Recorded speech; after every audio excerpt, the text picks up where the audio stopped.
Muito bem, meus ouvintes aí do Alvo em Foco. Estamos aí no ano 2025, retomando o nosso projeto, esse projeto bacana, falar sobre o profissionalismo das pessoas, os sonhos. E no dia de hoje é uma honra ter aqui um amigo, nós vamos contar um pouquinho da história. Ramiro Leal, da AGTEC Academy. Ramiro, seja bem-vindo ao nosso podcast Alvo em Foco. E a gente quer saber um pouquinho quem é o Ramiro e quem é essa escola AGTEC Academy, da qual você me convidou um dia para fazer parceiro, e o público vai ter o privilégio de entender como tudo isso começou e o sucesso que é a escola. Seja bem-vindo ao nosso Alvo em Foco. Obrigado, Moderno. Obrigado pelo convite. E para vir participar desse trabalho, eu gosto muito de tudo que você coloca como trabalho, tanto que desde o começo da AGTEC você já faz parte dela, e vai ser um prazer aí comentar tudo que veio de história, de como eu comecei na agricultura, né? E o que a gente hoje oferece aí como negócio. Bacana. Bom, pessoal, é o seguinte, Ramiro Leal, como é que eu conheci o Ramiro? O Ramiro, ele é piloto de helicóptero. Depois você conta um pouquinho aí a paixão pela aviação. E uma curiosidade dele, pessoal, ele é fantástico em ler legislação. Como ama a legislação? Não sei se você ama, né? Mas você tem um domínio muito grande, e hoje a escola é uma referência no Brasil. Nós vamos comentar, mas o que aconteceu? Uma demanda de uma empresa química surgiu aí para validação do helicóptero na pulverização aérea de citricultura. Foi, primeiro serviço. Primeiro serviço. É isso mesmo. E aí o Moderno aparece lá numa fazenda, na região de Limeira. Foi isso mesmo. Terra Pô falou, pai, viu um helicóptero aí. Apareceu o helicóptero aí da Climber Craft, correto? Isso. Da qual você fazia parte. E nós conhecemos, as coisas começaram a evoluir. Depois nós nos encontramos novamente ali num projeto na usina Colombo, aqui em Santa Adélia. Isso. E as coisas foram afinando e hoje somos parceiros, né?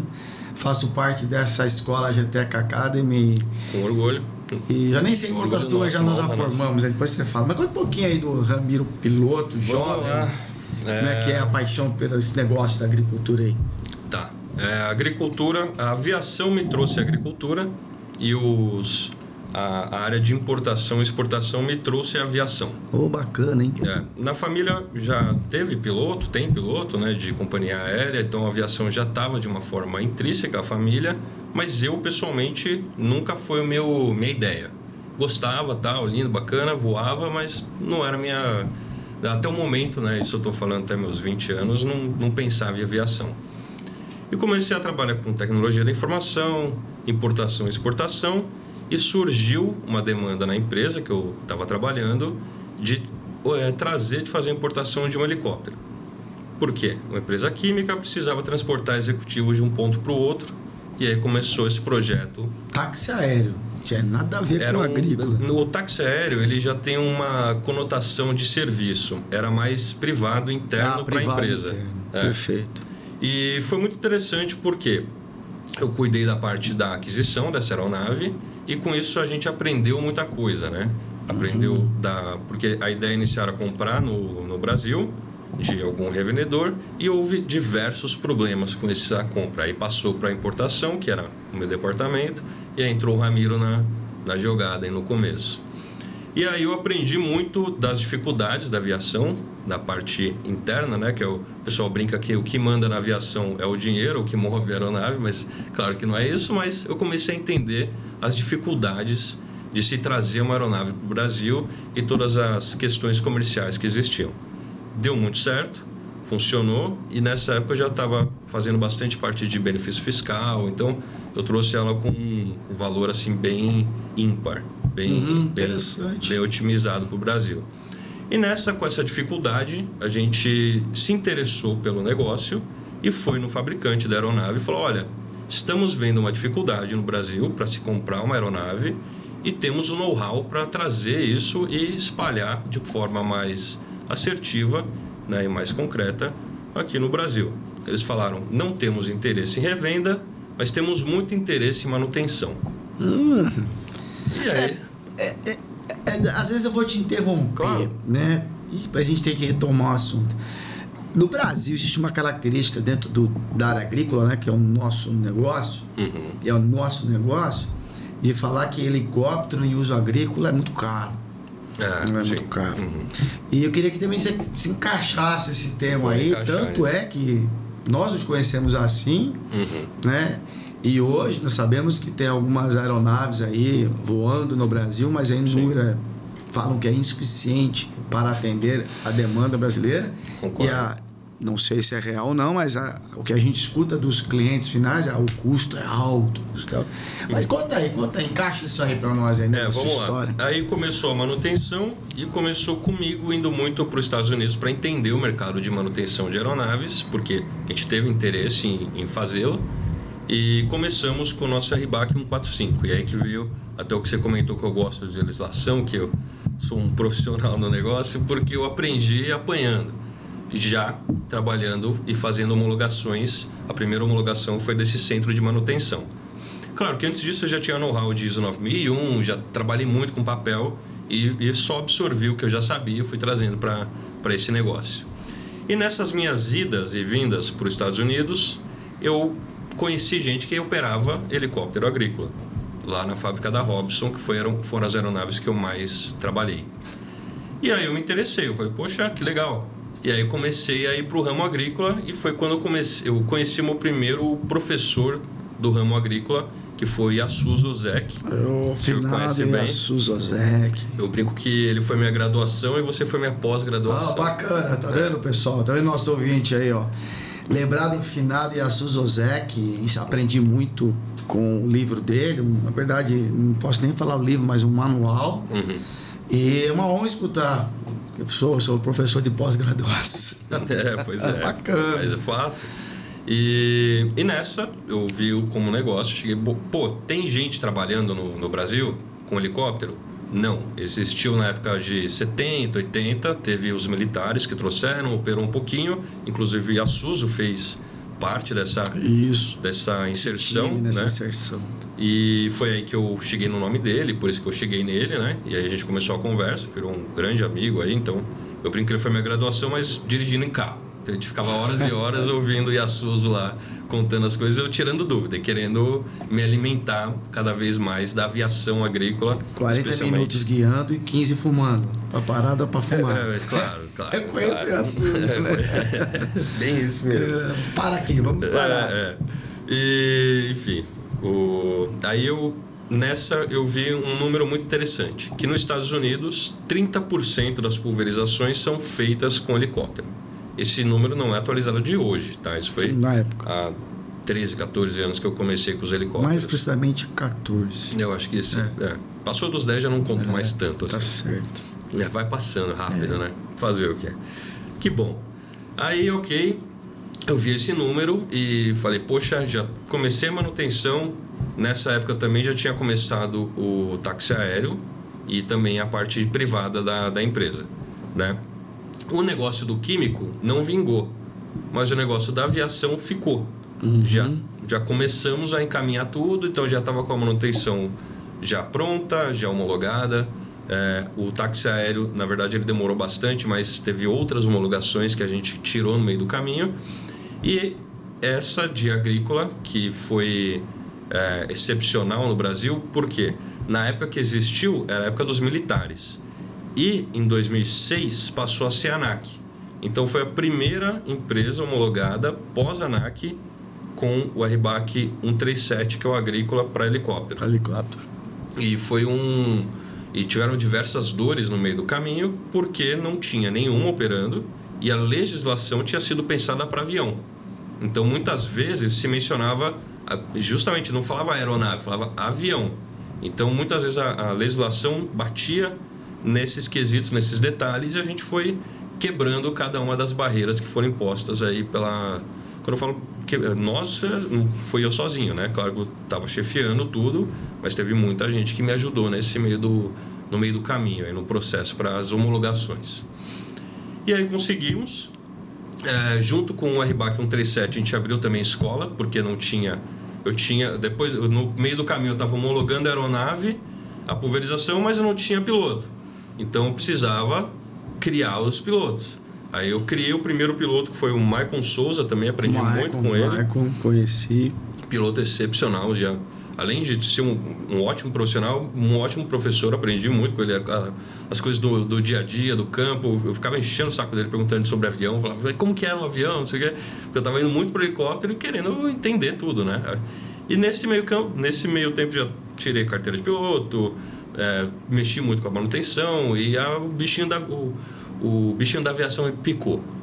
Virou paixão, não tem volta depois disso. Então, foi homologando, conseguindo as certificações, etc. Tanto que a minha homologação saiu, no dia seguinte eu já estava fazendo serviço na usina São Martinho. Então já tinha tudo. E já começou, decolando, voando o negócio, literalmente. E aí você que foi voar ou foi o... Foi o Maicon Souza, que foi o primeiro PAG-H do Brasil. Tanto que eu até brincava em ligação para ele, falava, quem que é o melhor PAG-H do Brasil? Ele, sou eu, e é o único, né? Daí depois que a gente foi formando os outros aí. Mas ele é um ótimo piloto mesmo. Quantos pilotos a escola formou? Porque é interessante, o Alvo Foca que tem exatamente o objetivo de trazer a história, né? Claro. Porque as pessoas precisam conhecer a história profissional. Sim. Como é que o Ramiro hoje tem uma escola famosa no Brasil, crescente.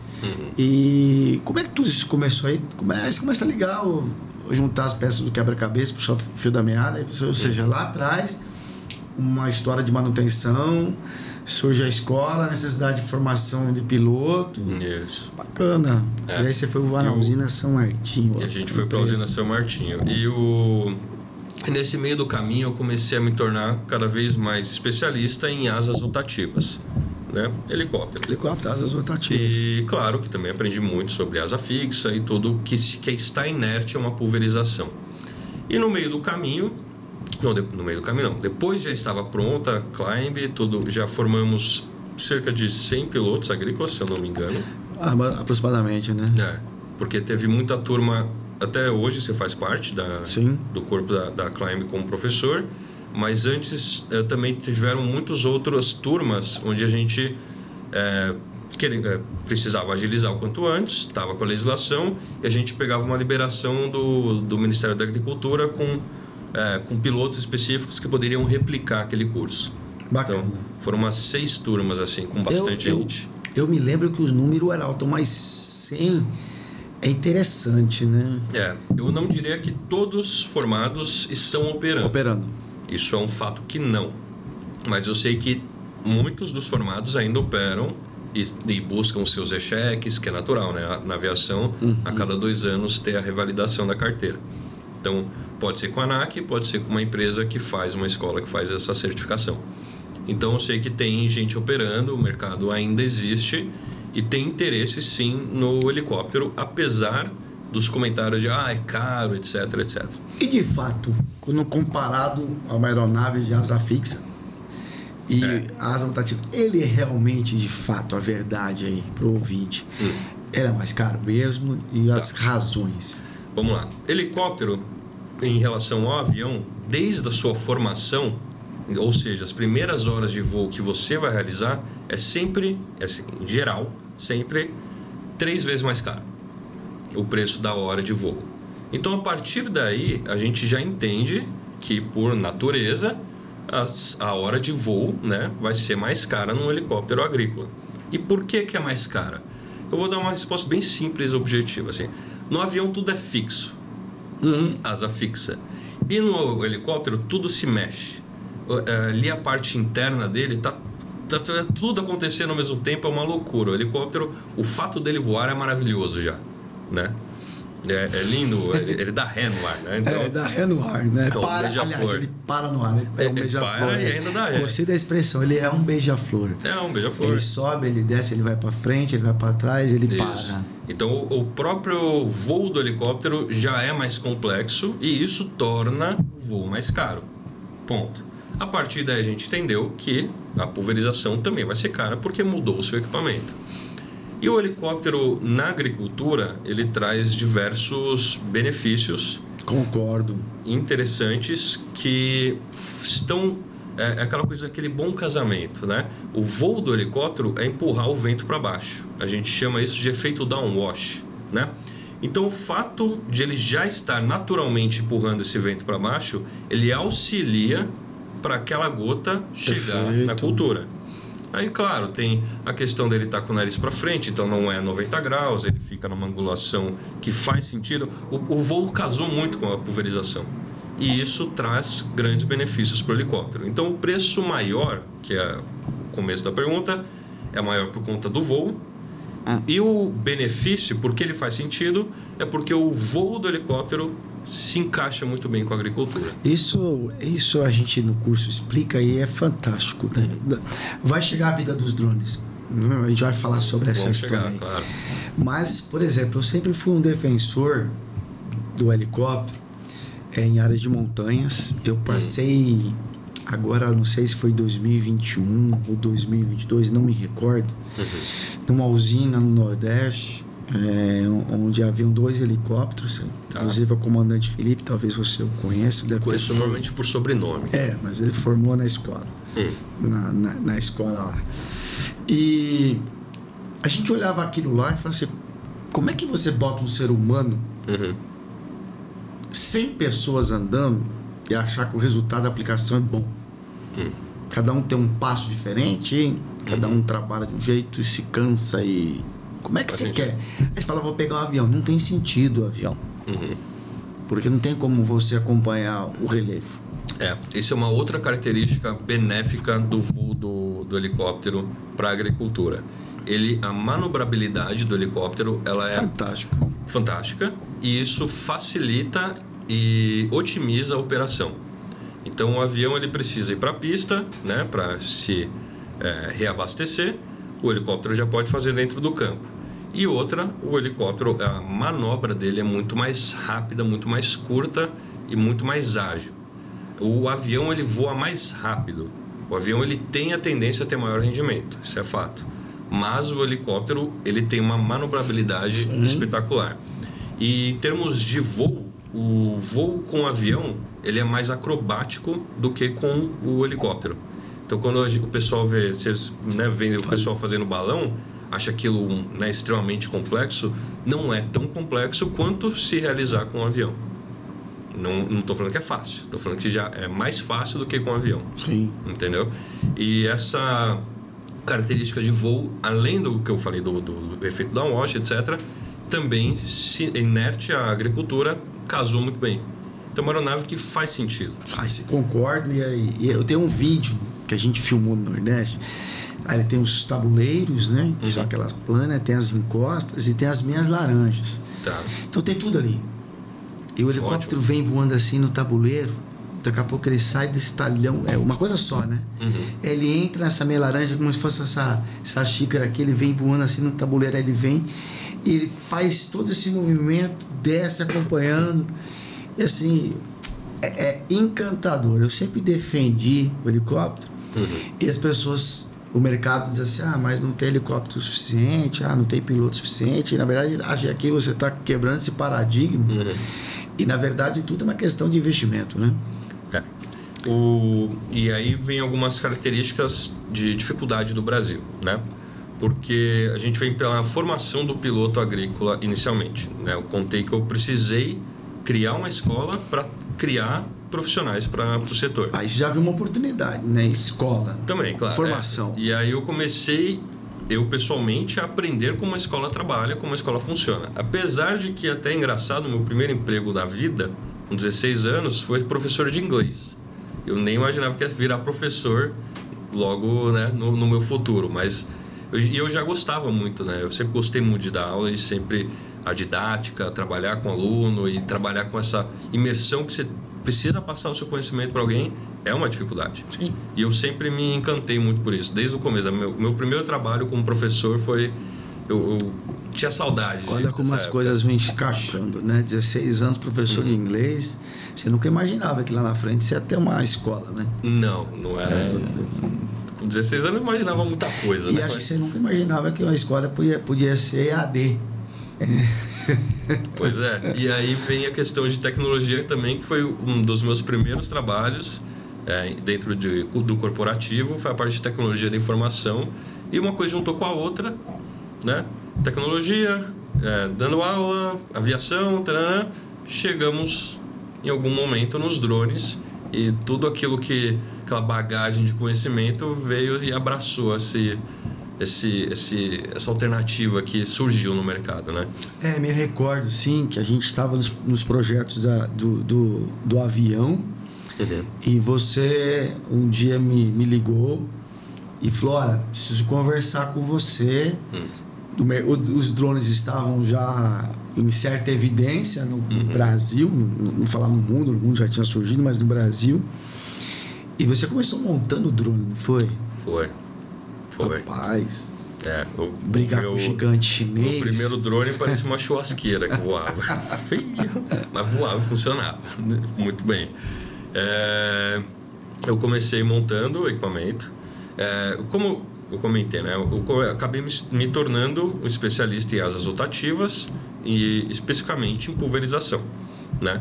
Dentre esse pacote de conhecimento foi muito nichado para esse ramo e eu vi os drones iniciando, burburinho, etc. Um outro teste aqui acontecendo, deixa eu conhecer o que tem, o que está acontecendo. Eu já tinha ido para a China, eu sou falante da língua, hoje nem tanto, porque eu já não treino há um tempinho. Ni hao. O Henhao, né? O Kaishu Chungo lá. Não entendi nada. Mas eu já era estudante da língua, já tinha conhecido, já tinha meus conhecidos lá. Liguei para esses conhecidos e falei, estou indo para a China para conhecer sobre drone. Onde que eu vou? Vai aqui, nananã. Aí fui de norte a sul, andei em tudo lá. Já faz um bom tempo isso, já uns 7, 8 anos, não sei. Faz um tempinho já. Você anotou quantos quilômetros você andou e quantas cidades? Não, mas eu sei que num dia eu andei de todos os possíveis modais, assim, quase do mundo. Foi de tudo, foi de trem, ônibus, avião, helicóptero, foi tudo, navio. Foi um dia que eu rodei horrores, assim. Interessante. E aí eu vi que o que estava acontecendo com o drone era muito interessante. Tinha coisa boa surgindo, a ideia muito boa, mas poucos drones realmente funcionais. E aí que eu inventei de fazer o meu próprio equipamento. Então peguei de tudo que eu vi lá o que parecia ser o mais fazia sentido e falei, vou montar o meu primeiro equipamento. E do processo de montagem eu aprendi muito como o drone funciona na sua parte interna, na sua mecânica, né? E juntei, a partir do momento que eu finalizei o drone, a partir do voo, juntei a parte da pulverização com o helicóptero, asas rotativas, para se encaixar bem no drone. Então, eu finalizei um equipamento, quase desisti no meio do caminho. Me lembro. Tenta, tal, não sei o quê. Depois a gente pode contar nessa história do curso, né? Claro, vamos. Com certeza. O público tem que saber. Aí não é vergonha para ninguém, né? Que seja um ensinamento. Mas acho bacana comentar que o público brasileiro, ele tem uma tendência, eu falo brasileiro porque a gente atua aqui no Brasil, tem uma tendência de achar que toda novidade ele veio para substituir outras. E eu sempre fui contra. Eu falei, gente, não é para substituir no primeiro instante. Ele pode até substituir a longo prazo, mas as ferramentas são complementares. Sim. Eu falo assim, o helicóptero ele complementava a aplicação aérea de asa fixa, que é o avião. Ele complementava a aplicação terrestre, manual. Né? E quando os drones surgiram, eu acho que poucas pessoas imaginavam a explosão que teria aqui no Brasil em curto prazo. Foi, realmente. Né? Na Europa nós temos um problema que esquece. Por enquanto, acho muito difícil. Estamos tentando lá, eu estive agora em Portugal. Tem alguns protocolos, eu acho difícil. Mas no Brasil explodiu. E aí tem uma visão muito errônea do público, Ramiro. E a gente procura passar isso na escola. Do ponto de vista técnico e muito mais de conscientização. Por quê? Porque o drone é uma ferramenta complementar. Concordo. Complementar.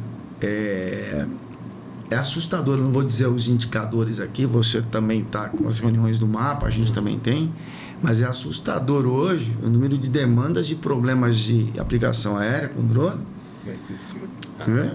Mais do que avião hoje. E aí, pera, mas por que isso está errado?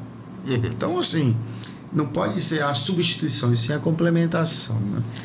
O drone ele é complementar em diversos âmbitos, não só do equipamento em si, né? Ele é menor, ele vai sim substituir em áreas que o avião não faz sentido e em áreas de manobrabilidade mais difícil, etc, etc, etc. Mas o drone também é complementar por questões de legislação, né? A gente tem a buffer zone, que é a área de segurança, onde para o avião são 500 ou 250 metros. Eu estou falando legislação hoje. Vai mudar? Vai mudar. Quanto vai mudar? Ainda não se sabe, né? Estamos discutindo. Mas hoje é isso. E para o drone, 20 metros. Muito bem. De 20 para 500, são 480 metros que ficaram em termos de legislação para o drone. Mas só 480? 480 de uma vasta quantidade de hectares.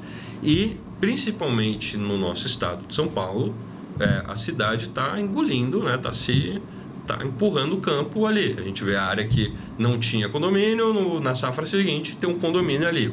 Já pulou 500 metros dele, ponto final. E o drone ele está pegando essas áreas, esse nicho, e está fazendo todo o sentido do mundo.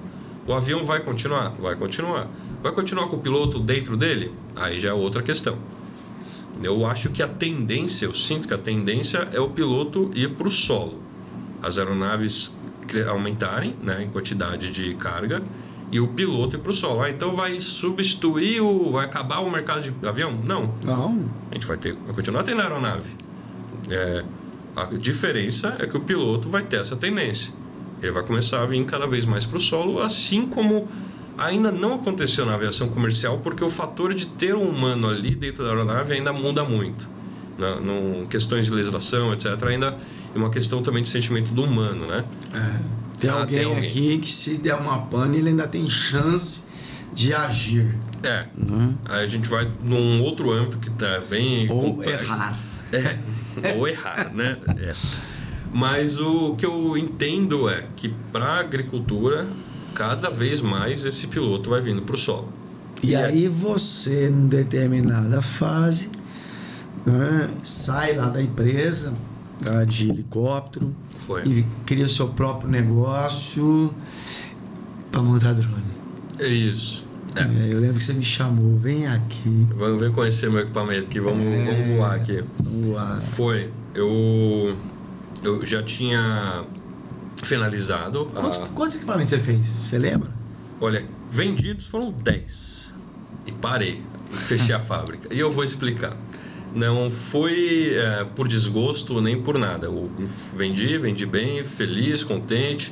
Quem comprou, operou, bacana. Teve problema? Natural. É um equipamento, novo lançamento, né? Mas teve muita solução também. Então ele entregou, foi um bom projeto. Mas no meio do caminho, né, na entrega desses equipamentos, eu também inseri a parte de escola. Porque eu vi, o equipamento é novo, ninguém sabe operar, eu preciso ensinar. Na verdade, estava numa fase de transição. Isso. Porque não tinha homologação. Eu peguei anterior à homologação. Você começou, mas não tinha clareza do negócio, né? Isso. Inclusive, você foi o segundo aluno que eu tive. Exato. Foi o segundo aluno que eu tive. Mas o primeiro que eu tive um acidente no meio do curso. Eu fui o segundo aluno, o primeiro... A gente já conta do acidente. Foi. Mas o bacana foi assim, eu senti o equipamento novo, muita coisa acontecendo, e eu preciso criar uma formação para essas pessoas. Porque um dos perfis que estavam vindo eram pessoas interessadas em tecnologia, não eram nem pessoas do campo. Eu via, sim, pessoal do campo interessado, mas eu também via muita gente de tecnologia da informação, que estava operando drone, se interessando no mercado. Bom, para uns eu ensino mais de agricultura, para os outros eu ensino mais sobre voo. E aí eu fui moldando o curso, isso até antes de sair a legislação, para encaixar as melhores práticas agrícolas e também ensinar a voar aquele equipamento novo e que eu via um grande erro no começo do pessoal achar que era igual brinquedo, né? Isso. Nós tivemos essa conversa lá atrás, lá na sua escola, né? Que você estava dando o curso para piloto de drone. Isso. As pessoas... eu falei assim até, cara, pessoal, vai lá fazer o curso com o Ramiro, porque ele é um piloto. Ele é um piloto de aeronave. E ele sabe, né, o que acontece com uma aeronave. Simplesmente, ele é o primeiro piloto que está saindo da aeronave para fazer algo remoto. Então, eu falei assim, a visão que você me passou lá no curso era exatamente dos cuidados. Primeira coisa, né? O pessoal acha que lá já vai pegar o drone e vai sair voando, né? Não, nós ficamos ali se explicando toda a questão mecânica, mecatrônica do sistema. E falou, olha, primeira coisa que se fala em voo é segurança. Exatamente. Apesar de segurança da aeronave, segurança, né, de voo, porque você não sabe o que você vai encontrar pela frente. E você passou uma tranquilidade para que qualquer aluno que for lá entender que é o primeiro passo, independente se ele vai soltar inimigo natural, se ele vai mapear, se ele vai soltar bomba, se ele vai soltar míssil, se ele vai pulverizar, a segurança que você passou é quem for voar precisa entender de planejamento e da ferramenta aí na mão. Isso você deixou muito claro. E a aviação gostei demais. Traz isso, né? Obrigado, e agora eu vou provocar o acidente. Né? Foi assim, Tur, depois ele conta. Eu vou contar a minha versão, depois o Ramiro conta a versão dele. No dia que eu fui, ele tava com o drone dele, não era um drone comprado, hein, pessoal? Era o drone dele. E aí, no momento da parte prática, você ensinou a testar como é que você faz para sentir os motores. Foi. Ó, você precisa sentir os motores. Aí você, eu não me lembro agora, eu lembro que era o lado esquerdo. Falou, ó, esse aqui lado esquerdo tá com problema. Aí você foi lá, pegou a chavinha, desmontou, foi lá dentro, mexeu e tal. Aí foi lá, aí continuou com o problema, mas dá para voar. Nós fizemos os voos. Eu informei que tava no risco, né? E você falou, tá no risco, mas vamos. Foi. Falei, vamos embora. Aí nós fizemos os voos. E eu sei que nós paramos por alguma coisa, não me lembro agora porque nós paramos. Aí você mexeu de novo. E a aula estava terminada. Foi. Você falou, tá seguro? Eu falei, tô, bacana. Falou, agora eu vou ensinar um negócio.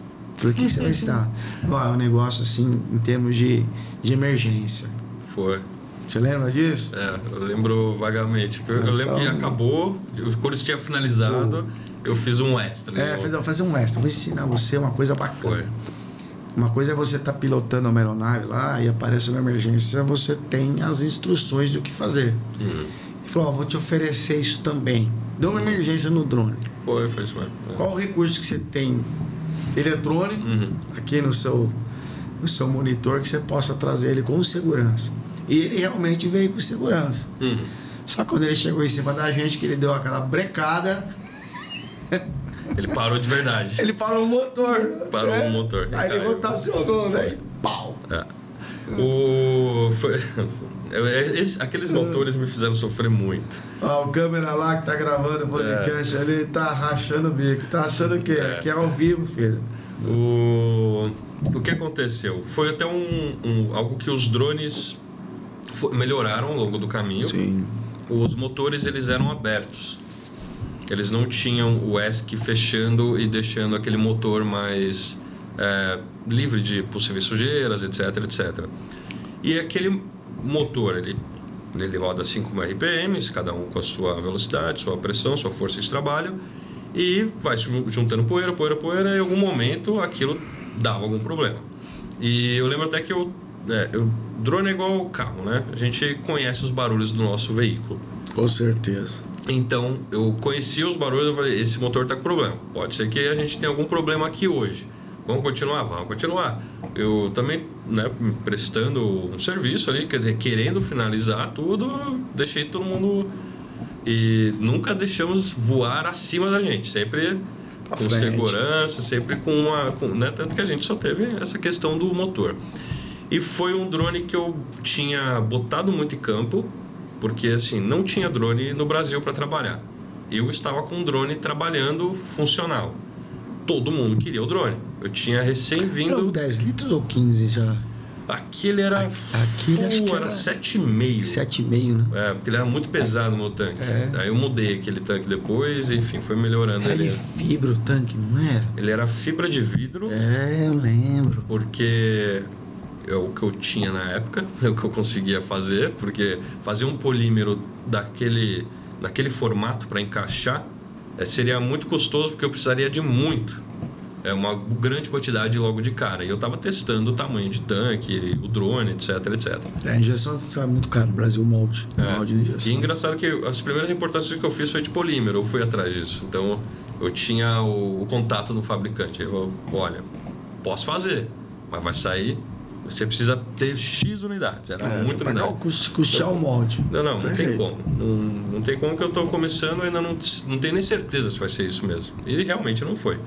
E era um tanque muito pesado e é um drone que estava trabalhando muito já no campo. Eu já estava fazendo muita apresentação, já estava indo muito em feira, já estava fazendo catação com drone, já estava sofrendo. E aí... Pulverizando tomate. Tomate. Eu fui tomateiro já, 2 safras de tomate.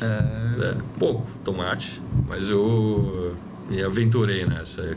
Fez sentido, o drone encaixado no tomate. Perfeito, fantástico. E aí eu lembro que o primeiro curso, você fundou a GTEC Academy, agora eu preciso... Você estava montando os drones, aí surgiu... Estava naquele processo de homologação, aí surgiu, né? Eu ainda estava Climb. Eu comecei os meus trabalhos como Climb, mas tudo bem descrito lá dentro que não era da Climb, era projeto meu, Ramiro, porque eu sempre fui diretor executivo lá, eu tinha liberdade para colocar projetos meus e falar, olha, esse é só meu. Tanto que as primeiras notas fiscais que eu emiti para drone foi ali interno, serviço de pulverização com a Climb, porque a minha empresa não tinha homologação. Exato. E aí daí eu abri a GTEC Academy, o nome, sei lá, veio assim, eu acordei um dia, a GTEC, porque agricultura, tecnologia, etc, faz todo sentido. E academia de academia. E Academy porque não era o objetivo inicial virar escola, essencialmente escola, uma instituição de ensino, mas no caminho se tornou. Então, o nome que nem era a ideia geral do negócio acabou se tornando apenas uma instituição de ensino. É o nosso trabalho de hoje. E aí eu comecei com a escola, não existia homologação, e o que eu sempre orientava para quem estava fazendo curso, para quem estava com o drone, era uma questão assim: nós não estamos ilegais, mas também não estamos legalizados. Então, eu sempre orientava-os a se aproximar o máximo possível do que é feito com avião, só que com drone, porque não tinha legislação. Então, a legislação ela foi feita na urgência, assim como o RBAC 94, que é dos drones, foi feito na urgência. Foi um copy and paste da FAA. A ANAC pegou o que a FAA tinha e jogou para cá. Ctrl-C, Ctrl-V. Mas porque o mercado estava... O mercado não, a população estava demandando isso. Porque tinha drone voando, tinha acidente acontecendo por conta de drone, precisava sair uma legislação. O drone de pulverização, idem. Tinha drone no campo, estava operando, tinham problemas acontecendo e precisava sair uma legislação. Um dos grandes problemas que eu mesmo encontrei, amigo, foi piloto de avião voando, encontrando drone mapeando. Terrível. Terrível, né? E você enfatizou isso na escola. Não só isso, como drone de pulverização também. No meio do canavial, o avião está passando, o drone acabou de erguer ele. Acabou de erguer. Então, isso é que a minha orientação é: vai fazer um serviço numa usina, coordena com a usina o que vai ter de trabalho de avião ali. Vai na pista e conversa com o piloto de avião.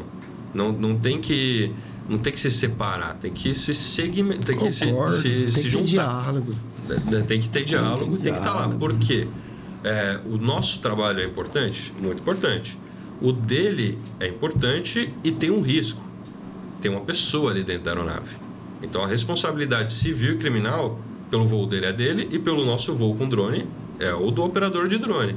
Então, tem que sim ter essa panchorra de ir lá conversar com o pessoal. Você agora está dando uma consultoria gratuita no podcast aqui, ó. Você disse muito importante. O piloto do CAAR, hoje, ele tem uma responsabilidade. Ele acha que é só, não, vou só pilotar isso aqui. Negativo. Vou pulverizar aí. É biológico, não estou discutindo aí o efeito, né, se é químico, se é biológico. Estamos discutindo exatamente o papel da escola. Que é muito mais do que formar. É orientar, conscientizar. A pessoa acha que fez 8 anos, ela pode pegar lá e falar, vou pilotar um drone. Cara, o poder, em termos de legislação, pode. Mas o que a gente mais briga para ensinar, para repassar, é levantar essa bandeira de, olha, o que você está trabalhando, com o que você está trabalhando, além de questões civis, civil e criminal, daquele voo, também em relação ao produto que você está trabalhando. Então, estou aplicando herbicida, queimou o tomate do vizinho. Grandíssimo problema. E você você piloto, é o responsável por aquela operação em todo o seu âmbito. Desde a operação para ela ser segura do começo ao fim e também o resultado final do seu serviço, do seu trabalho de pulverização. Isso é muito sério. O feedback dos nossos alunos aí, alguns deles falam, né, diretamente, diferente de você colocar uma enquete de perguntas lá e uma avaliação, mas os que se tornam um pouco mais íntimos nossos, hein, no WhatsApp, sim, eles falam que a gente é muito transparente, né? Tanto eu quanto você, de muito mais do que passar questões técnicas, porque a questões técnicas é um aluno bem aplicado, com um pouquinho de autodidatismo, ele consegue crescer, evoluir e tirar dúvida. Agora, conscientizar e dizer da responsabilidade, são poucos que vão falar a verdade, né? O nosso trabalho sempre foi muito bem elogiado pelos alunos, tanto que nota em Google, etc., tudo 5 estrelas, e sempre existem situações, pontos de melhoria, claro, ninguém sempre, é perfeito, cara, nunca será. Sempre. Mas a resposta de todos os alunos que fizeram nosso curso é muito bom, excelente, etc. E até de quem não foi aluno fala, me arrependi de ter feito com outro. Eu já ouvi isso muito. E por quê? Claro, tem uma preocupação, um carinho, muita bagagem de conhecimento. Então, o convite do Moderno participar, né, de você participar da escola, foi seleção a dedo. Eu quero o Moderno. Vem pra cá, Moderno. Vamos fazer o negócio. E eu me lembro assim, eu falei, Ramiro, eu vou, mas só tem uma condição. Não me ponha para discutir legislação. Você lembra? Opa, tá comigo. A parte de não discutir a legislação.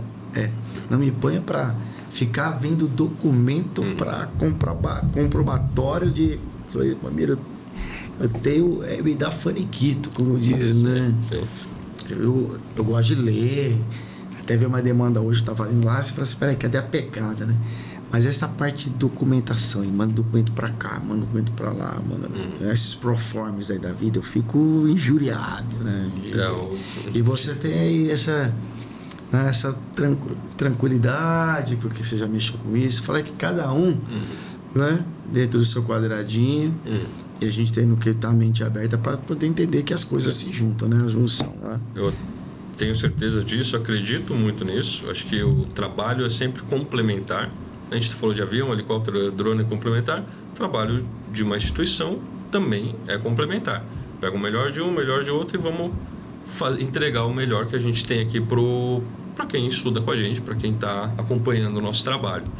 E além do curso de drone, a gente tem o curso de coordenador, de técnico executor, tem os cursos específicos de cana, de frutíferas, tem um curso sensacional agora de tecnologia de aplicação com eletrônica embarcada, tá maravilhoso o curso.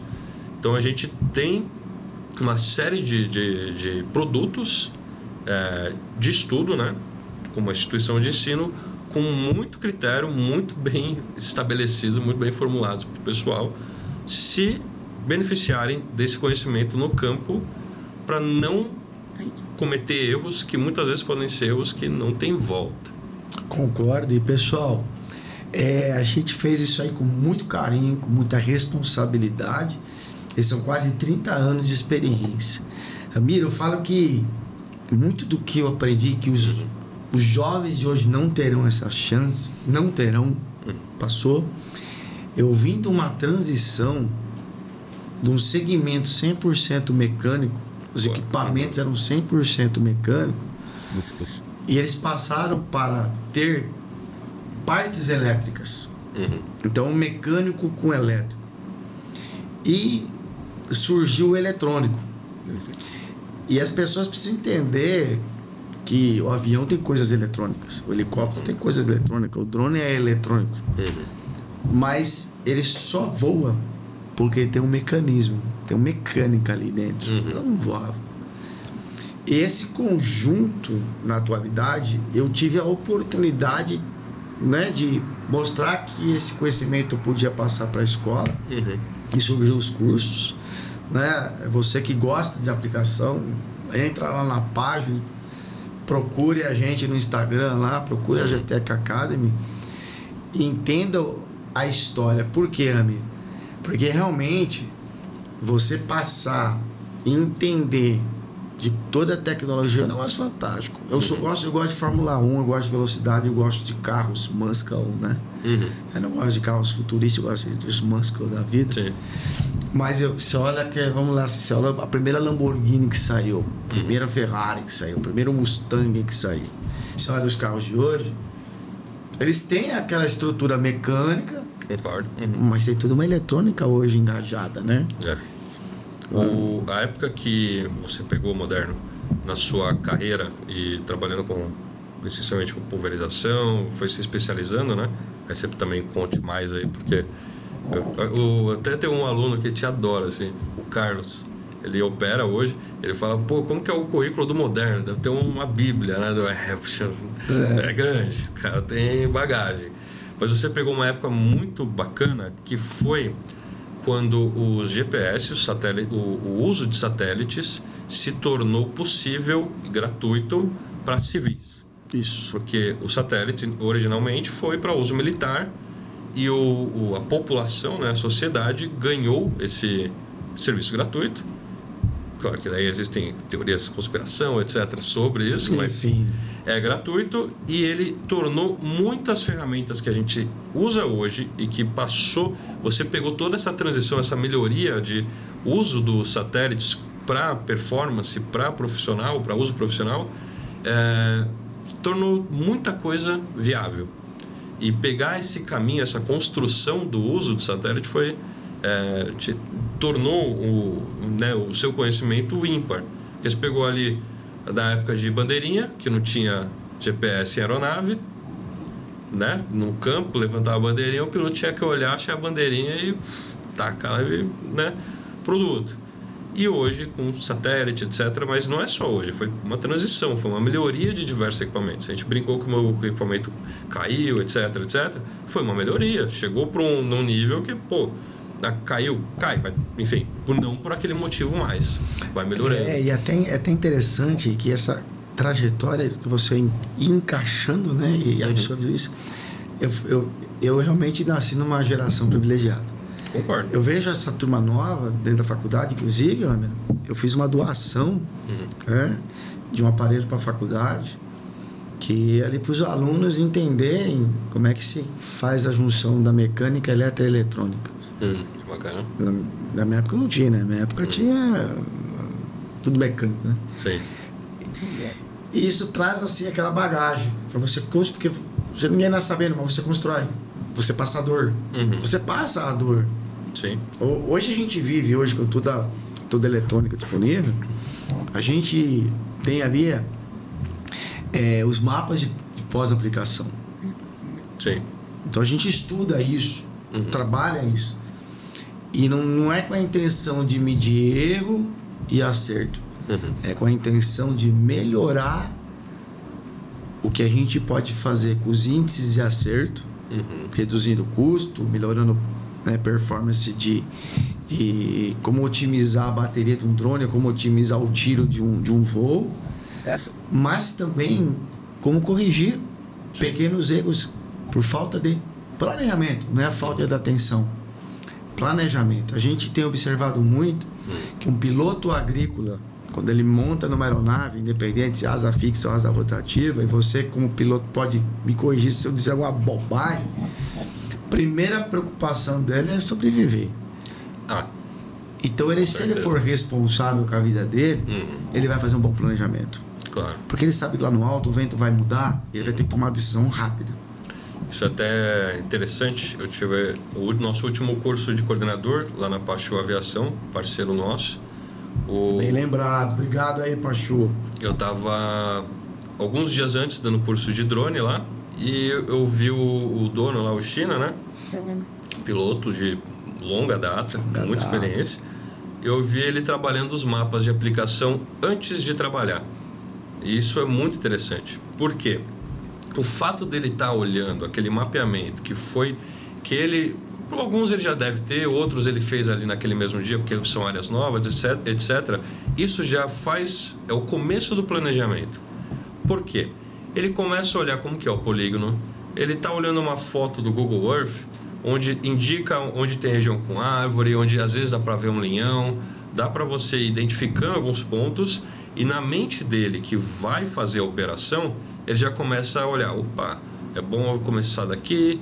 É claro que pode mudar o vento, enfim, tem uma série de fatores que podem tornar aquele voo um pouco diferente do que está na mente dele, mas com certeza ele vai ter muito mais segurança de voo pelo fato dele ter olhado esse mapa antes. Ele vai, além disso, render muito melhor, porque ele já conhece a área que ele vai trabalhar, já chegou, já está na mente, ele já identificou alguns pontos, se preparando para aquilo. E trazendo para os drones, isso também funciona. Não tem o fator de estar com a vida humana lá? Ótimo, isso é melhor ainda. Não tem ninguém no risco ali. O único risco que a gente tem é financeiro. Dói, mas não é o fim do mundo. Perdeu o drone, etc., faz parte. Segue a vida, arruma e continua. Mas o planejamento operacional, pegar o que está em legislação, inclusive, não é só bacana, ele é obrigatório. Mas se fizer um bom planejamento, pegar a área, fazer o polígono, imaginando aqueles tiros, olhar o ponto de obstáculo, ponto de risco, buffer zone, etc., você, além de estar rendendo mais, você vai ter muito mais segurança na sua operação e você não vai sofrer decepções com o seu trabalho. Exato. E é aí que entra empresas sérias e escolas sérias. Concordo. Porque eu vou dizer alguns casos. Eu recebi tudinho o mapa. Professor, o que tem aqui? Eu falei assim, aí tem uma irresponsabilidade. Quem voou com o drone desse jeito não está preocupado com você, contratante. Deve ter as razões para ele fazer essa lambança. Às vezes falta de conhecimento. Falta de conhecimento, falta de planejamento. O que ali deu para perceber que ele achou que o drone fazia curva. E o drone não faz curva. Entendi. Né? Então ficou muito nítido que quando o talhão fazia acompanhamento, estou vendo ali não tem entendendo. A pessoa deu ali. Entendi. Então assim, peraí, o drone não faz curva. E a gente tem feito um trabalho bacana, eu falo na escola, na aula, que é a identificação das faixas. É muito fácil para um fabricante. Lembra do seu drone? Eu não me lembro que faixa que ele deu. Acho que chegou a 6 metros, 7 metros. Drone de instrução sempre deixo com menos bicos. Eu não sei se eu tinha tirado na época. Não lembro na época. Não sei se eram 2 ou 4. Mas, em geral, eu faço 6, 4 metros. Acho que foi 6 metros máximo. Acho que foi de 4. Você foi o primeiro. Inclusive, você foi o primeiro. Nós testamos o aparelho que nos Estados Unidos. Você lembra disso, né? Uhum. É verdade, é verdade. Você foi o primeiro. Fomos pra lá o Tony, lá, o Antônio, né? Lembro, sim. Foi bacana, muito bom o serviço ali. E, poxa vida, negócio novo. E hoje a gente vê um fabricante, não vou falar nomes aqui, claro. Não, faz 12 metros. E a gente identifica que ele não faz com qualidade 12 metros. E a gente percebe que a eletrônica, a inteligência que ele tem no módulo, ele vê lá a largura, vê a faixa, ele fala assim, aqui vai sobrar um pedacinho. E ele fala assim, ele faz aquela pergunta para você, se você aumentar mais 1 metro aqui, eu consigo terminar o talhão com 12 tiros, ao invés de trabalhar com 13,45. Porque esses 45 não existem. Ou ele vai dar 13, ou ele vai dar 14, né? Sim. Ele vai remontar. E aí o cidadão piloto, que com todo respeito às demais escolas, se é que eu posso chamar assim, não, o drone faz exato, ele sabe calcular sozinho. Eu falei, irmãozinho, meu irmão, não tem 14, 13, 45. Ou ele faz 13 ou ele faz 14. E aí, se ele fez 14, ele pula fora. Sim. E se ele faz 13 e 45, ele não vai fazer, ele está remontando. Né?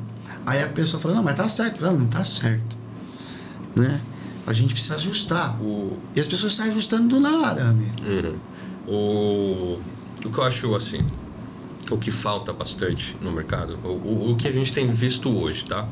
Legislação saiu 2, 3 anos atrás, né? A instrução, a portaria 298 para drone.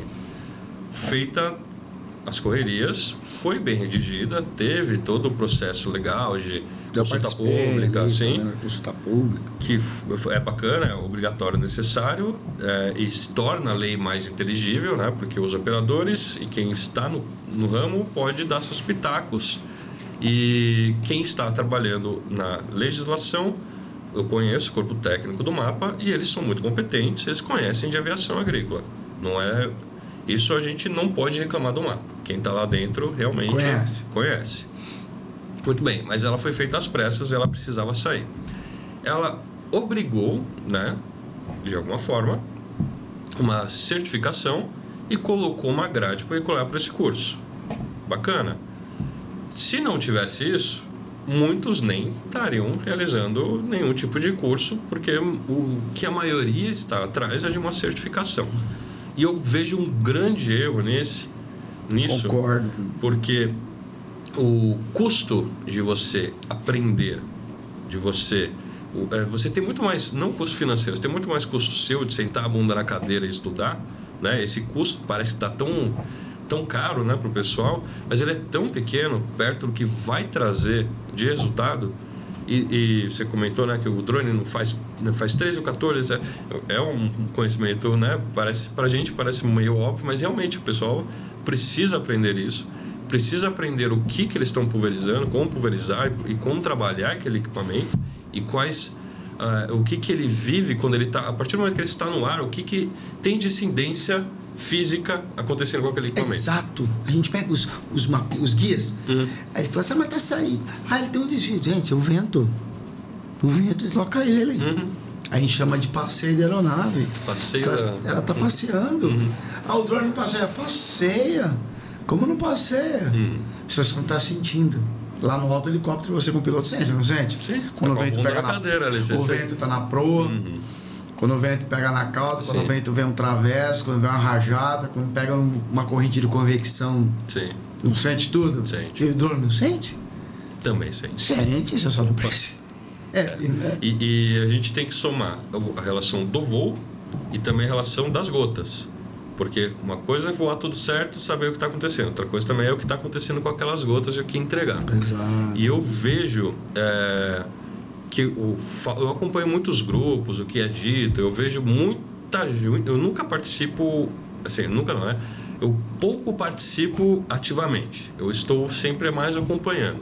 Você é mais ali um ouvinte ou Especulando não, a palavra é acompanhando. Acompanhando. Até porque não é um local para ficar se discutindo. Sim, concordo com você. Eu nos grupos eu sou muito silencioso. Eu vejo. Então, e eu vejo, e tem coisas que eu vejo e ouço que me dá um faniquito. E eu sinto sim que a legislação está vindo, ela veio para ajudar, ela está vindo uma nova agora para unificar e deixar ela mais inteligível. Ela vai deixar mais nítidas as obrigatoriedades do drone, né? Não é uma portaria que está anexa a uma instrução normativa, agora é uma lei sobre aviação agrícola onde junta drone também. E ela é ótima, ela puxa o pessoal, né? Obriga eles a estudarem, mas eu sinto que o pessoal precisa sim se reforçar nos estudos e é muito barato, não só em termos de custos, talvez sentar na cadeira, eu acho que é a parte mais cara, mas ela é necessária, ela é obrigatória. Outro dia eu fiz uma conta para uma pessoa, falei assim, quanto custa hoje tirar um brevet? Depende. Sempre depende.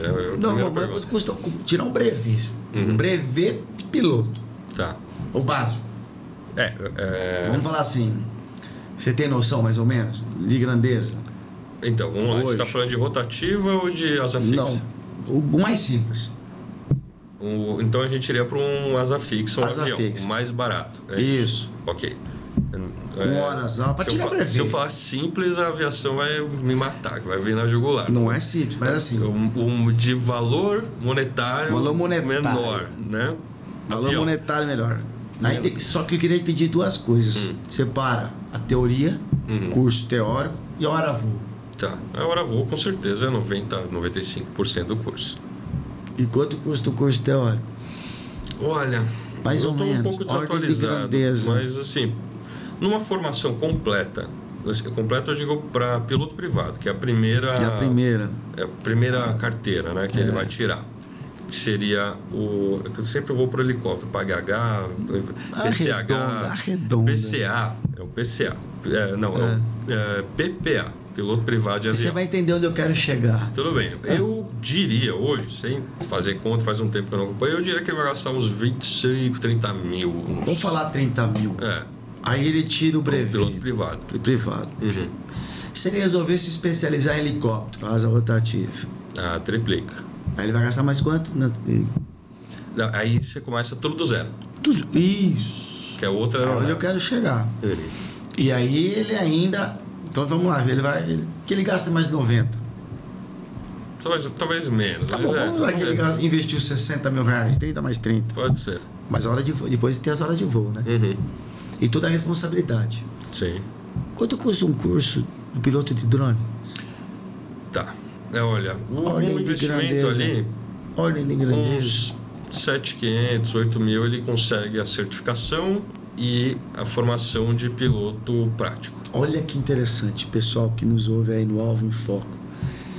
Certificação com conhecimento e conscientização.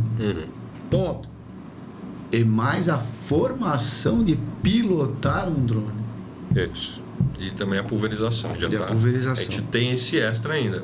A gente comentou do helicóptero e do avião para PP. Para PP. E depois, se quiser pilotar agrícola, você tem que gastar mais. Muito mais. Mais. A partir de 400 horas é outra... Outro mundo. E mais um curso teórico. Mais um curso. Então, aí você vê, tudo bem, o mercado brasileiro precisando das ferramentas do drone, mas o que eu vejo quando a pessoa fala assim, o curso do CAAR completo, né? Essas 3 etapas, a certificação, a formação de piloto remotamente, né? Uma aeronave remotamente pilotada e o voo da pulverização de uma aeronave remotamente pilotada, 7, 8 mil reais, é insignificante perto de um voo presente, pilotado, para fazer o mesmo papel. Quando eu falo que é o mesmo papel, é a responsabilidade do uso de qualquer insumo para fazer o efeito que um avião faz, que um terrestre faz, que um helicóptero faz. Eu concordo contigo. Então o aluno precisa, o aluno precisa valorizar. Ele não é caro. é barato, e ele é barato comparado aos outros por uma questão técnica de como a aeronave voa. A gente comentou sobre ter pego a época dos satélites, do crescimento de tecnologia, etc, etc. O voo, a natureza do voo do drone é se manter pairado, vivo no ar. E ele só consegue isso, a gente está falando de drones profissionais, ele só consegue isso porque ele tem tecnologia de comunicação com satélite, onde a gente fala onde ele está, o que ele está fazendo, para onde ele está indo. Muito bem. O fato disso existir tirou uma grande quantidade de horas obrigatória para você aprender a voar uma aeronave, onde é um avião, um helicóptero. E é aí que as pessoas com a autoconfiança da eletrônica cometem os erros, e hoje a gente ouve tantas barbaridades no campo, acidentes. Tá? Eu já vi um drone na estrada de terra que podia caído, que podia estar ali passando um carro. Isso a gente tem o benefício quando está no campo de não ter gente em volta. Acabou. Né? Mas a gente está falando de drone de pulverização, etc. Mas os drones também, de topografia e imagem, em cidade, tá lá. Pode entrar dentro de um prédio com, né? Chegar, eu sempre vou por extremo. Entrar na janela e pegar a cabeça do bebê. Exato. Né? Pode acontecer. Então assim, eu vejo que a questão monetária do investimento traz tanta tranquilidade que esse é um alerta que eu faço para as empresas que estão investindo muito na prestação de serviço com drones, independente do que vai fazer, que avalie o profissional. Eu falo que o profissional que vai tocar um negócio desse, ele tem que ter realmente uma paixão por voar, independente se ele vai estar dentro da aeronave. Ele tem que conhecer, ele tem que entender dos riscos, porque essa é a responsabilidade de um piloto. Sim. E acho não, a escola tem passado esse... Você já viu minhas aulas, né? E eu tenho puxado muito para esse negócio também. Não é só a tecnologia da aplicação, mas a responsabilidade da tecnologia. Você como instrutor também de pilotar, passando isso. Inclusive, a minha equipe está super ansiosa para fazer as aulas práticas lá. Eu falei, calma, galera, calma, né? Isso tudo é bacana. Doido. Eu já falei para eles assim, ó, só não derruba o drone, hein? Não vai cair, não. Dessa uma vez, coisa é cair, outra coisa é derrubar. Outra coisa é derrubar, concordo. Já tive situações. Você já teve situação do aluno derrubar? Já. Mas, porque o drone que eu utilizo para instrução é um drone que ele é feito para instrução. Eu não tenho sensor, eu coloco problemas conhecidos. Você cria problemas nele? Eu crio problemas, não provou. Eu crio problemas na pulverização, eu crio problemas no mapeamento. Eu venho num Phantom, tá? Eu começo com o Phantom e depois vou pro drone de pulverização. E eu crio esses problemas e já querendo que o aluno pense. Porque chegar lá, se for num gramado, pulverizou, tchau, eu não sinto que eu dei a minha instrução. Eu quero sim, eu faço curso em área real, em área difícil, em área com obstáculos. E a gente está com um drone que não tem esses sensores, ele está no risco. Então, os poucos acidentes que eu tive, em algumas situações, foi por o aluno ter se assustado porque chegou muito perto de obstáculo. Então, chegou muito perto, aí nessa que eu ia dar orientação, ele se assustou e jogou e foi com a aeronave para frente. Mas o último acidente que eu tive faz um tempo já, faz mais de um ano. Assim. A escola está há quantos anos já fazendo as contas? 5, 6 anos a GTEC, A GTEC, 5, 6 anos. A Climb foi 11 anos, 12. Nessa ordem, né? Já as 10 anos, já é uma década ainda.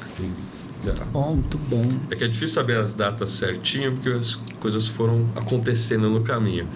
Mas você perguntou de acidente, foi engraçado que o último acidente que eu tive, o drone caiu assim, ó. Ele rodou um pouquinho e depois caiu em pé. Bonitinho, quase zero de dano, assim. E a gente vê muito no Instagram hoje, né? Os drones, deu ruim hoje. Deu faz ruim, parte, caiu, Cara, acontece. Acontece acidente com pulverizador terrestre, acontece com coastal, acontece tudo. Acidente, tá aí. Todos nós fazemos isso, né? A gente só tem que aprender com esses erros. E, lógico, o papel da escola é instruir, dar essa bagagem pro pessoal. Isso que é bacana. O que eu busco sempre, assim, eu comento pro pessoal, falo, ó, você não vai ser o melhor piloto do mundo daqui, mas eu garanto que você vai saber começar o serviço, saber finalizar o serviço de forma correta. Isso você vai saber. Se eu te entregar, depois do curso, um drone na mão e falar, vai pulverizar, você vai saber começar e vai saber finalizar. Vai saber tudo? Não. Porque não tem como o aluno absorver tudo e também não tem como passar tudo que está meio, né? Eu fico louco querendo empurrar tudo que eu sei, mas tem tempo, tem um time de aprendizado, né? E assim, quando nós fizemos aquele evento no Vale do Paraíba, que eu te convidei, Sim. Né, junto com o pessoal lá, porque, poxa vida, cheguei diante da minha necessidade, né? Da minha necessidade de uma área de montanha. Sim. Falou, vamos lá. Chegou o Carlos. Chegou o Carlos lá, tal, todo empolgado. A hora que ele não estava acostumado com aquela geografia, estava acostumado com as terras de Ribeirão. Sim, era de Ribeirão. Quando ele olhou, ele falou assim, cara, nós estamos com 2 dificuldades. E ele foi muito sincero, né? Abraço para você, precisa mandar esse link para você assistir. Ele falou, temos 2 problemas. Primeiro, ele disse assim, a acessibilidade. Como é que nós vamos levar água? Claro. Lá no alto. Eu lembro que eu peguei minha caminhonete, fiei, eu falei assim, subi, eu consegui. Descer. Agora descer. Falar, pessoal, descer é mais fácil. Não. Se ela deslizasse ali, eu ia parar dentro de uma várzea, né? Grande, com 4 metros de altura. Primeiro desafio. E o segundo desafio, ele falou, cara, tem lugar aqui que a gente não tem visibilidade nenhuma.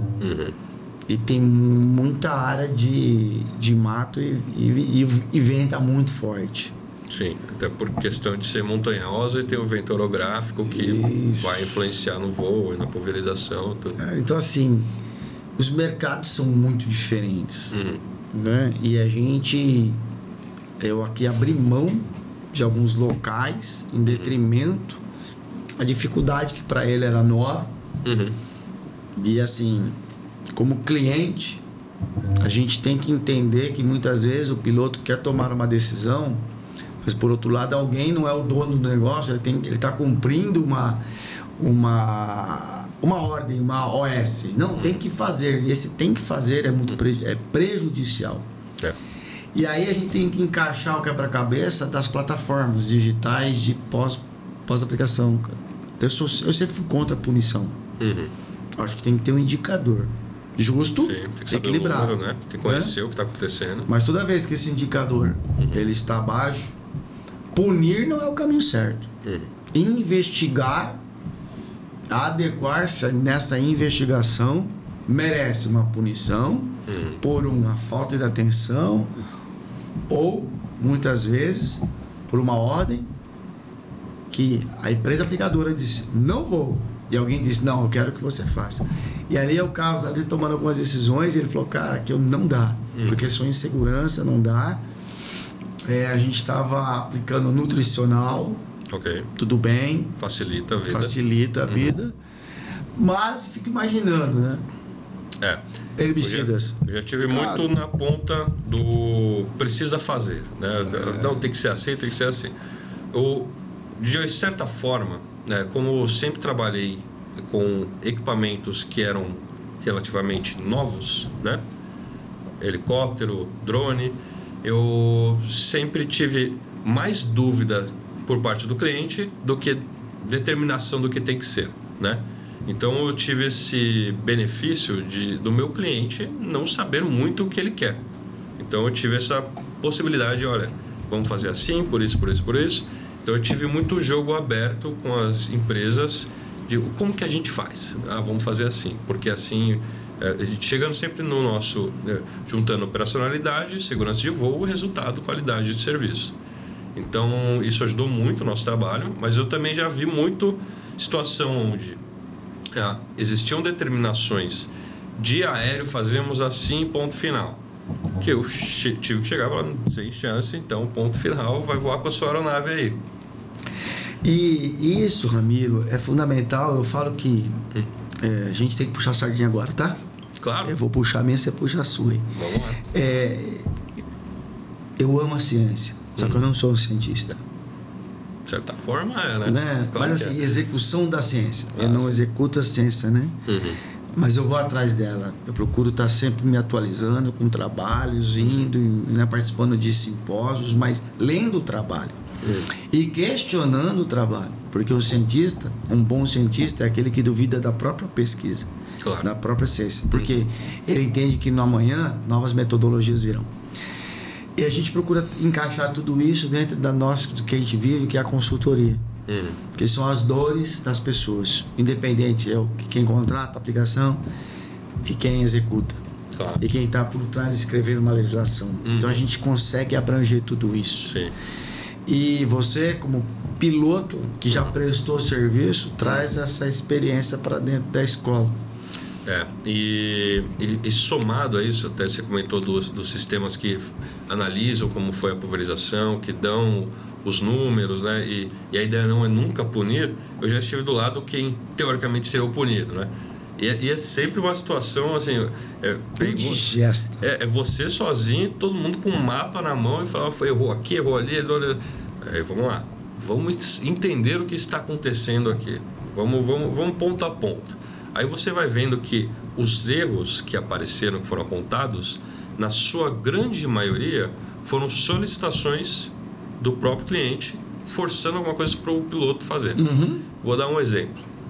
Existe nos GPS de avião, de helicóptero, e obviamente nos drones são totalmente eletrônicos, o turn on e turn off automático do spray, né? Então começa a pulverizar, para de pulverizar.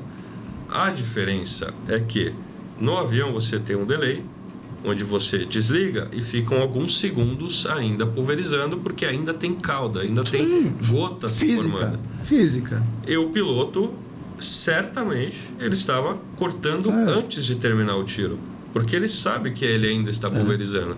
E ele estava acionando antes de entrar no tiro, porque ele sabe que tem um delay para começar a pulverizar. Só que o GPS pega aqui, cortei aqui. Daí no mapa, apontou, vocês estão pulverizando antes, estão deixando de pulverizar no final. Essa é a maior discussão, né? Aí até explicava, não é assim que funciona, mas aí alguns erros aparecem, daí o piloto, deixa eu acertar então, para o cliente ficar feliz. Não. E é bacana que no nosso curso eu falo sobre isso, né? E naquele curso de análise de mapas, nós também temos esse curso, nós tratamos muito bem disso, como analisar corretamente. E o não só aprender, também te ajuda muito no dia a dia de como realizar essa conversa de forma correta, né, explicativa com o seu cliente final. Se você vem com conhecimento, o pessoal entende, ele chega, peraí, vamos ouvir o que ele tem para dizer. Será que nossas definições realmente estão tão certas? Então, bacana, tá bom. Ramiro, nós já temos aí um pouco mais de 1 hora de conversa, por incrível que pareça. Rápido, hein? É bom falar que a gente gosta, né? É, muito bom. A gente está indo para o encerramento. Fala assim, como é que é o Ramiro hoje com a escola? Quais são as novas perspectivas aí para a GTEC Academy? E desde já, todos os alunos, nossos alunos, a gente agradece, né? Muito. A fidelidade, a indicação, mas nós temos um compromisso. Eu falo que Tomás Amatu, que foi o meu mestre, ele um dia chegou para mim e falou assim, no LinkedIn, hoje você já pode ser chamado de mestre, porque você tem um discípulo aí falando de você. Né? E lá em Portugal, agora que eu tive com ele, ele falou assim, um dia você teve que tomar uma decisão para você estar cumprindo a sua missão. Não é? Interessante. Sim. Então, ele falou assim, ele apertou minha mão, me deu um abraço e falou assim, parabéns. Que bacana. Você resolveu entender a sua missão. Que não é guardar o seu conhecimento, e sim multiplicar o conhecimento. E eu tenho assim uma gratidão por você ter acreditado no meu trabalho, Eu que tenho a gratidão por ter te conhecido. A gente tem uma transparência muito assim... É transparente, né? Foi desde o começo. Desde o começo. Encaixou. Joga limpo e tem muitas novidades aí no futuro. Então, fala um pouquinho aí pra gente finalizar. Ó.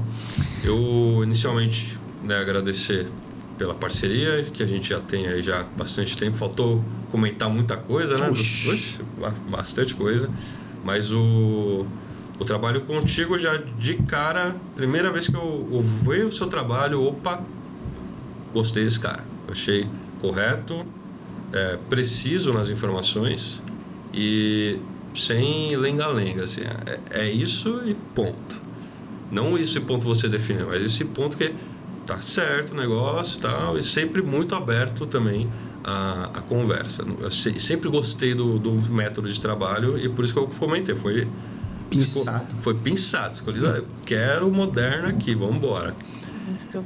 E deu muito certo. Agradecer aos nossos alunos e todo mundo que acompanha, porque receber elogio é muito bom, ajuda, né? Deixa a gente sempre se alinhando cada vez mais. Mas o dia a dia, sempre o que eu vejo das conversas com os alunos que eu tenho no WhatsApp, etc., me conforta muito que a gente está seguindo por um caminho virtuoso e próspero cada vez mais. Eu vejo muitas pessoas gratas pelo que foi ensinado a elas e eles utilizam sim no dia a dia.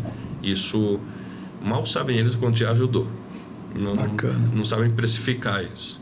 Então esse trabalho diário de estar conversando com todo mundo, de estar ajudando o pessoal, é gratificante, eu adoro. Agradecer a oportunidade de estar aqui conversando contigo. E qual que era mesmo? Final diga assim, a AGTEC Academy. Planos para o futuro, né? A AGTEC, eu sou muito contente com o que é proposto pela empresa, né? Claro que boa parte é decidido por mim, mas eu sou muito contente porque eu me encontrei no ramo de instituição de ensino. Bacana, muito bom. Eu gosto de ensinar aquilo que eu tenho para repassar e gosto muito de aprender. E para ensinar temos que aprender primeiro. Bastante. Então eu sou muito curioso, eu vou muito atrás e eu gosto também muito de inovação. Então tem muita coisa boa chegando. O perfil da empresa sempre foi chegar primeiro, então a gente sempre está lançando as coisas antes de estar saindo, né? Do que quando saiu, todo mundo está sabendo, a gente já está ou trabalhando naquilo ou já está lançando. Muito bom. Então, é um passo à frente. Está sempre antenado, mas é pelo perfil da empresa de estar próximo do cliente. Cliente, aluno, né?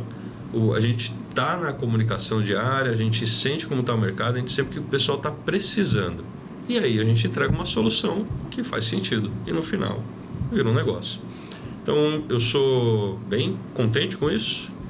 A ideia é expandir cada vez mais, aumentar o negócio e que, de preferência, mudar sempre esteja junto aí. Com certeza. O grande criador dando vida e saúde pra gente, pode ter certeza que a gente vai continuar junto. Tamo junto. E 2025, temos quantos cursos aí? Rapaz, de prateleira. Já agendado. Tem o novo que a gente recém gravou. A gente reformulou Tem novidades cursos. aí na AGTEC Academy, pessoal. Tem novidades aí. Isso aí. Ficou sensacional o material. Tem muita coisa boa. E o mais interessante, quem é aluno vai receber a atualização do material.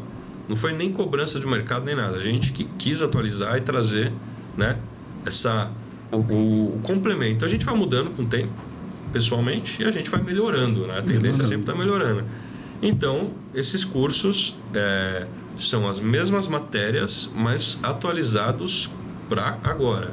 O seu conhecimento de agora, o moderno de agora, os meus cursos de agora, de outros professores que vão surgir, para a gente entregar o que tem de melhor e atual. Não é coisa antiga. Eu gosto de terminar o podcast falando uma frase e o convidado outra frase. Eu vou dizer assim: a AGTEC Academy, uma paixão para ensinar. Boto fé. A AGTEC Academy, uma paixão por ensinar. E se você tiver uma ideia aí, fala a AGTEC Academy aí. Não, eu gostei já. A paixão por ensinar. Então tá fechado.